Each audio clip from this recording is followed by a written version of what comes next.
Então, gente, o que são soluções? O que é solução para vocês? É a resolução de um problema? União de soluto solvente. Hã? União de soluto solvente. Pô, a Sandy, ela já foi...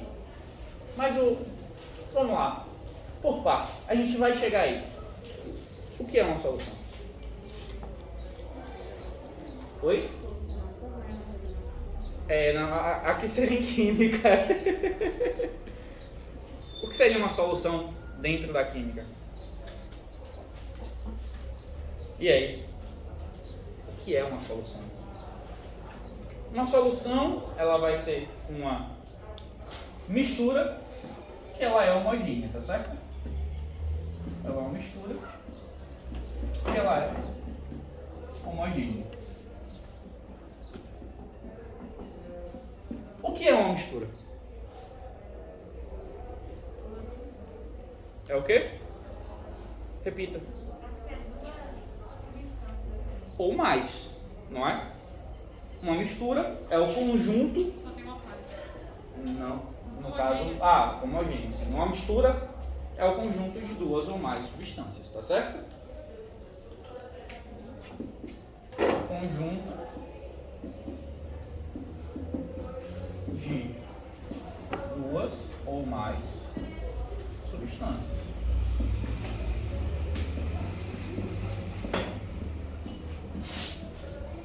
E o que significa dizer que ela é homogênea, Sângela? Só tem uma fase. Que ela tem apenas uma fase.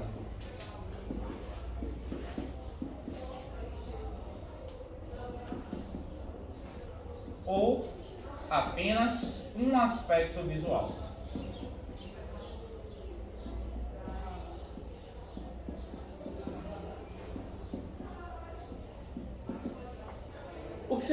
Então, o que significa dizer que essa mistura só tem uma fase ou que ela só tem um aspecto visual? O que significa dizer isso? Emanuel? E aí? Dá um exemplo pra gente de uma mistura que você só tem uma fase. Jailton. Parece. Não é parecido. Ó, Douglas Jair. Muito parecido. E aí? Bora, gente.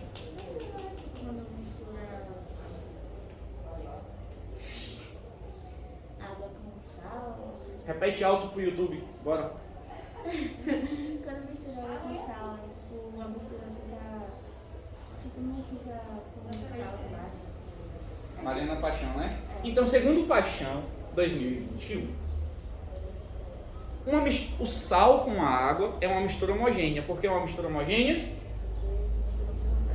Eles se misturam por completo. Ou seja, eu não consigo identificar, após devidamente misturados, o que é sal e o que é água. Andressa também deu o exemplo da água com açúcar, que não, mesma coisa. Se eu misturo, a depender da quantidade de açúcar, claro, e da quantidade de água, eu consigo misturar ali, pá. Eu não vou conseguir identificar o que é água e o que é açúcar, certo? Só mais algum exemplo?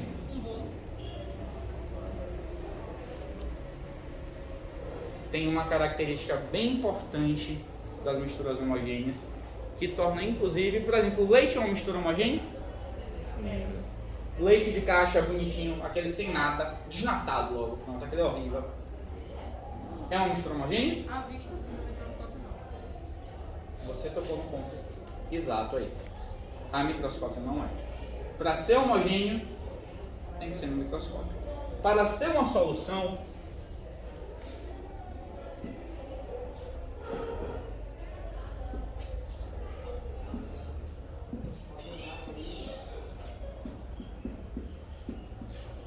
o tamanho da partícula tem que ser inferior a 1 nanômetro.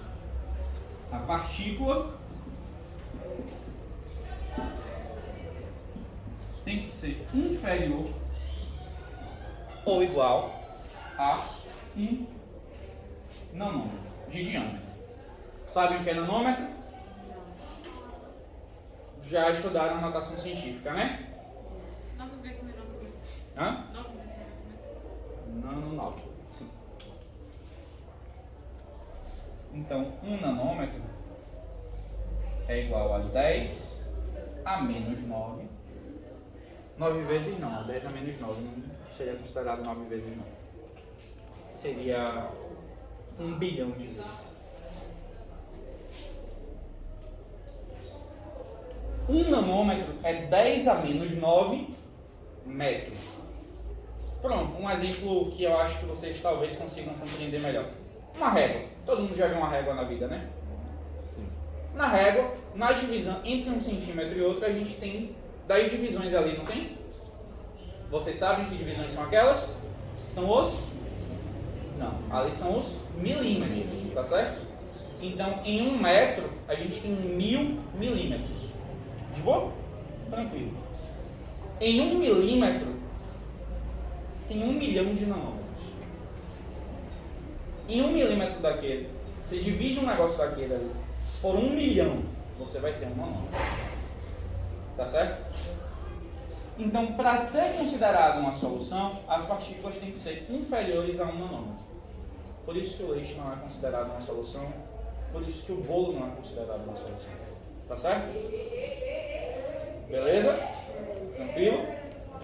Então, toda solução, então, ela vai envolver água, ela vai envolver algo no estado líquido?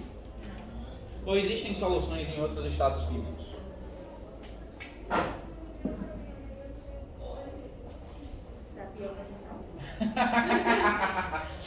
Olha, é possível distinguir. É porque o problema é a cor, mas em tese é possível distinguir. Mas tem misturas sólidas, sim, onde não é possível a gente distinguir a composição. Daniel, você me empresta sua corrente? Amarrar um cachorro lá em casa. Pronto, temos aqui o batidão do nosso amigo Daniel, que é de metal. Concordo? É metal. Ó. Metal. Essa foto dá pra amarrar. Um pinchezinho dá pra amarrar aqui. Ó. É metal puro. É um metal puro. É de que aqui, Daniel? De aço? É moeda. Hã? Moeda. De moeda. Pronto, ótimo. Moedas são um exemplo ótimo disso também. Alguém sabe qual é a composição disso aqui? De uma moeda? Moedas normalmente elas são ligas metálicas, tá certo? Não são moedas, joias, porque o meu brinco é de prata. É uma liga metálica, não é prata pura, tá certo? Ah, todo mundo já viu aquele filme de pirata que o brother pega a moedinha de ouro e ele faz o quê? E morre. Por que ele morre? Porque se amassar, não é de ouro, né? Se é ouro, vai amassar. Tem que amassar. Se for ouro, tem que amassar. Ouro amassa com muita facilidade. É contra-intuitivo, né? A gente sempre foi, ó, o ouro é caro porque é um metal resistente, não sei. O ouro ele não é resistente a porrada, a arranhão. Não é. O ouro você arranha com facilidade, o ouro você amassa com muita facilidade. Especialmente o ouro 24, que é o ouro puro. Já ouviram falar, né? Tipo, o ouro 24 quilates é o ouro 100% ouro. Ela abriu aqui, veio do nada. Não sei o que aconteceu, não. Já o ouro 75%, o ouro 18 quilates, ele é um ouro que é mais utilizado para joias. Por quê? É 75% ouro, tem 25% de outra coisa. Mas ele resiste melhor ao arranhão, ele não amassa com facilidade, ele tem um brilho que às vezes é até mais interessante aos olhos. Você consegue identificar naquele ouro 18 a parte que não é ouro? Isso aqui é composto de níquel, ferro, de diversos metais. Níquel, ferro, cromo, estanho, diversos metais. Vocês conseguem identificar onde é que está cada um desses metais aqui? Nem no microscópio você consegue. Obrigado, Daniel. As ligas metálicas ou a junção de metais, elas são soluções sólidas. São misturas homogêneas que são sólidas. Nem no microscópio a gente consegue enxergar a composição dessas ligas, tá certo? A gente não consegue identificar os metais que estão ali sem destruir, sem pelo menos tirar uma amostra da corrente, tá certo? Tanto que para analisar de verdade se um anel é de ouro mesmo, você tem que colocar ele numa solução de ácido e nesse processo você perde um pouquinho do ouro. Infelizmente é muito difícil identificar ligas metálicas sem destruir a liga metálica, tá certo? Então a gente tem soluções sólidas, tá certo?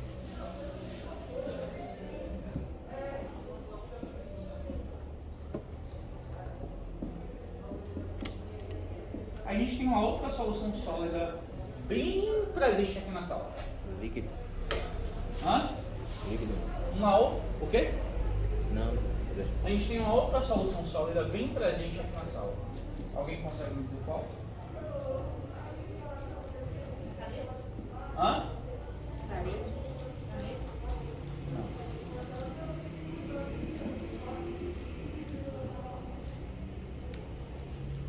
Sanji, ela estava olhando para mim agora.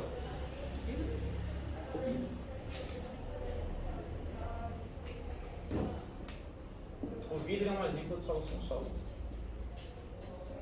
O vidro, ele é normalmente dióxido de silício, tá bom? Mas tem algumas coisas, potássio, sódio, algumas coisas que são adicionadas, alguns sais são adicionados a esse vidro para mudar a cor, para dar uma determinada característica a esse vidro, tá certo? Para transformar ele num vidro temperado, num vidro que tem características que você busca. Por exemplo, vocês já pararam para pensar o quão resistente é o vidro da tela de um celular?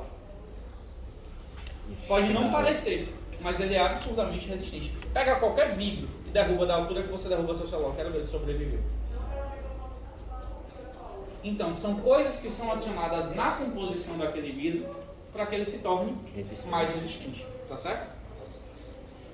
Embora se discuta um pouco o estado físico do vidro, se o vidro é de fato um sólido, se o vidro não é um líquido. Vidro escorre com o tempo. É bizarro, mas vidro escorre com o tempo. Não assim, não é tipo, ao longo da sua vida você não vai perceber, assim, de maneira visual. Mas alguns prédios muito altos que têm um tempo, foram construídos há muito tempo, se comparou a espessura do vidro no topo com a espessura do vidro embaixo. Embaixo o vidro estava ficando mais espesso, enquanto em cima o vidro estava se tornando mais espesso. O vidro, com o tempo, ele escorre um pouquinho. É porque a organização molecular do vidro, ela parece mais de líquido do que de sólido. Mas ele... o vidro é sólido ou líquido? Sólido, tá certo? Estado físico é aspecto visual. Eu enxergo como sólido, é duro, é sólido, tá certo? Então, a gente também tem soluções onde ambas as partes são líquidas, tá certo? Que aqui a gente entra na onda de soluto e solvente.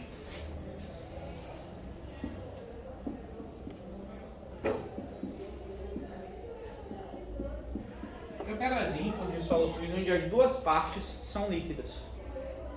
Dois líquidos que eu posso misturar de uma maneira que eles se misturem de fato perfeitamente. Água e álcool? Água e álcool. Água e etanol. Tem uma outra coisa onde o etanol está presente, que também é uma solução.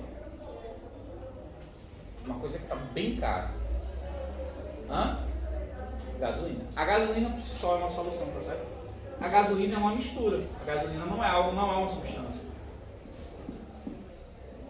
A gasolina é um nome comercial de uma mistura de derivados de petróleo, tá certo? De diversos derivados de petróleo. O petróleo ele dá origem a derivados que nós chamamos de hidrocarbonetos. São compostos orgânicos, são formados unicamente por hidrogênio e carbono. Por isso o nome hidrocarboneto, tá certo? É uma mistura de hidrocarbonetos. E a depender da quantidade de carbonos na cadeia, eu vou ter diferentes tipos de derivados. Por exemplo, com um carbono eu tenho metano, com dois carbonos, etano. Um etano, dois etano, O 3, propano. 4, butano. São gases, gás de cozinha, tá bom? GLP. O gás liquefeito de cozinha e tanto o veicular, é o mesmo gás, tá certo? O gás que você bota no carro e o gás que você bota no fogão é o mesmo gás. A diferença é o nível de pressão. O cilindro do carro tem uma pressão muito maior, mas tipo muito maior mesmo. A gente está falando de 220 vezes pressão atmosférica. Por isso que quando explode faz um estraguinho interessante. Acima disso a gente vai ter o pentano, o hexano, que são utilizados como solventes em laboratório. E aí a gente passa a ter o heptano e o octano. Heptano e octano, 7 carbonos e 8 carbonos, são bem utilizados no uso de combustíveis automotores, tá certo? E de 11 a 12 carbonos em diante a gente passa a ter ali os componentes do diesel. 16 a gente passa a ter querosene, que é combustível de aviação, tá certo? São combustíveis, mas são todos derivados de petróleo. A diferença é o tamanho da cadeia de carbono. Só que no Brasil, por lei, obrigatoriamente, nós temos 27% de etanol na gasolina. Eu aposto que tem um pouquinho mais, 50%, porque álcool é mais barato. Então, os postos eles adulteram a gasolina colocando mais álcool. Mas separam? Não separam. A mistura de etanol com os hidrocarbonetos que formam a gasolina no Brasil, ela é permitida por lei. E essa mistura ela é uma mistura que é perfeitamente homogênea. Não importa a quantidade que você tem, ou dos hidrocarbonetos ou do etanol, não separa. É a mesma coisa com a água, tá bom? Não importa quem é solvente e quem é soluto nessa situação. Não vai separar. Mas de onde é que vem a cor da gasolina? Alguém sabe me dizer? Por que tem gasolina que é verde? Por que tem gasolina que é laranja? Eu já perguntei isso aí, mas... E aí, quem acertar do meu ponto? De onde vem a cor da gasolina? 10, 9, 8, 7, 6, 5, 4, 3, 2, 1. Um corante, mas não é alimentício. Ah, não, professor. Não é alimentício. É corante. Os hidrocarbonetos eles são incolores, parece água. Se você não tiver cuidado, pode dar ruim. E o álcool ele também é incolor, o etanol também é incolor. Então se coloca corantes para diferenciar um combustível do outro, tá bom? O diesel era para ser transparente também, o diesel não era para ser escuro. São corantes que são colocados. Inclusive em locais que você tem aquecimento doméstico à base de diesel, nos Estados Unidos acontece bastante, o pessoal usar óleo diesel para o aquecimento doméstico. O diesel que vai para os veículos é de uma cor, o diesel que vai para as casas é de outra. Por quê? Porque o imposto que é cobrado no diesel para aquecimento é um, o imposto que é cobrado no diesel para veículos é outro. O diesel para casa é mais barato. Então, se pegarem você com o seu carro com diesel da cor errada, seu carro é apreendido. Justamente para você não pegar o diesel de casa e usar no veículo. Bizarro, né? Não pode não. Interessa? Faltam 7 minutos. E a gente também tem outro tipo de solução, que é a solução gasosa. Um exemplo de solução gasosa? Oxigênio e hidrogênio.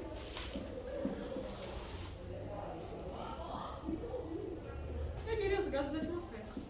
Mas não sei se é.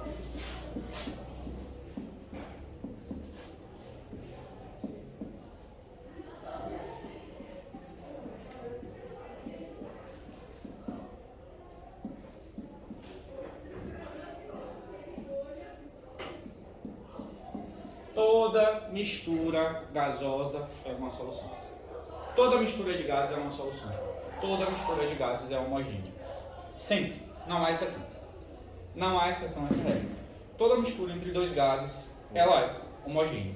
Por quê? As partículas nos gases, elas estão tão separadas no estado gasoso que não há como eu diferenciar. Elas não se agrupam num lugar para eu diferenciar, não. Isso aqui é oxigênio, isso aqui é nitrogênio. Não há esse agrupamento, tá certo?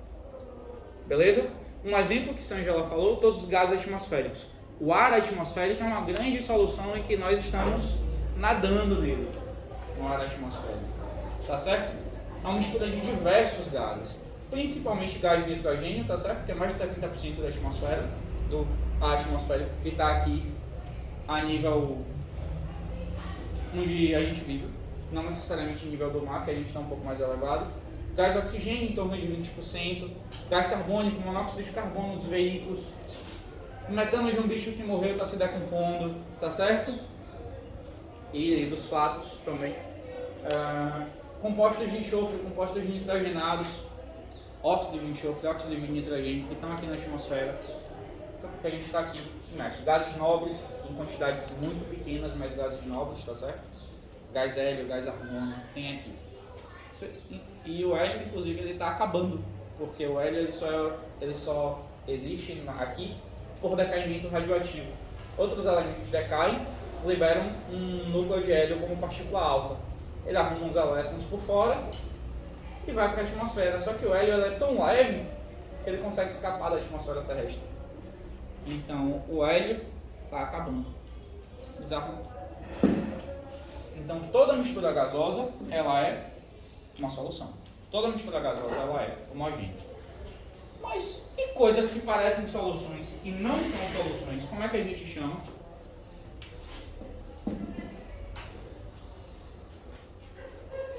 A gente teve o exemplo do leite, teve o exemplo do bolo, mais algum exemplo de coisas que parecem solução, mas que vocês acham que não são?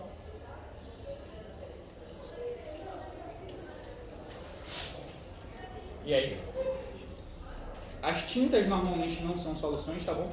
Tem aquele aspecto meio uniforme, mas especialmente tinta veicular, tinta de casa, normalmente não é solução, tá certo? Ó, aquilo que vocês esquecem de usar de vez em quando. Nossa sala aqui tá de boa, mas tem uma sala aqui. Umas caixinhas que é sem condição. Desodorante aerossol, tá bom? Ele é um colóide, que é o nome desse tipo de coisa. Os colóides, então, eles parecem solução, mas não são solução. Tem aspecto de solução, tá certo?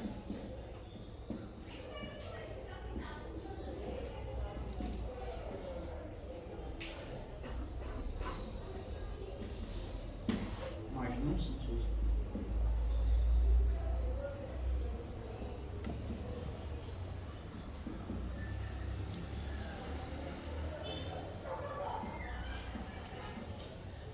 O desodorante, qual é o nome dele? Aerossol. Não é aerosol, tá bom? Aerossol. Por quê? Tem uma parte aero, uma parte que é gás, e tem uma parte sol, que é uma parte sólida. Aquela coisa branca que sai, aquilo não é um gás, aquilo é um sólido que está sendo expelido junto com o gás. Por isso que a gente tem que fazer o que antes de usar?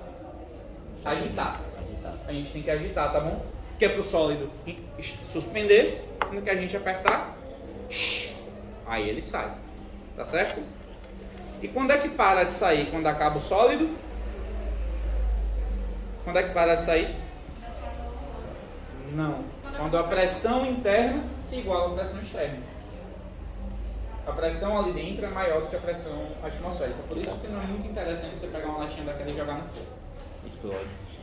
Explode. E pode dar merda.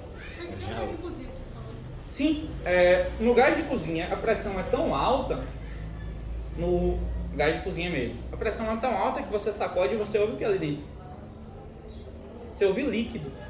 A pressão é tão alta que os gases, que são gases à temperatura ambiente, ali dentro eles estão no estado líquido. Eles vão passando para o estado gasoso à medida que vai saindo o gás, entendeu? Até quando o gás acaba, a pressão interna se igualou à pressão externa. Significa que não tem mais nada lá dentro? Não. Tem, só que a pressão ali dentro é igual à pressão de fora, então não consegue exercer força para sair. Entendeu? Tranquilo, gente. Conseguiram. Então, colóides eles têm aspecto de solução, mas não são solução. Tinta, leite, bolo, tá certo? Neblina. Todo mundo já viu a neblina no dia? Aquela ali é a água no estado líquido em suspensão no ar atmosférico, tá certo? Aquele bom e velho suco de maracujá, que se você deixar 2 minutos ali quieto, Fica uma ele separa, parte. não é? Porque a polpa ela é menos densa do que a água, então separa, tá certo? Já outro suco não. Hã? Já outros não, entendeu? Não, mas suco no geral é colóide, as partículas não são pequenas o suficiente para ser considerado solução. É o que a gente chama de uma suspensão coloidal. Tá certo? Tem alguns medicamentos, se eu não me engano é uma amoxicilina, que ela é líquida, não sei quem já tomou, é um antibiótico. Que ela normalmente ela vem no pó, você coloca a água até o ponto e toma, para matar as bactérias. Tá certo? Obrigado, gente. Diga, São João.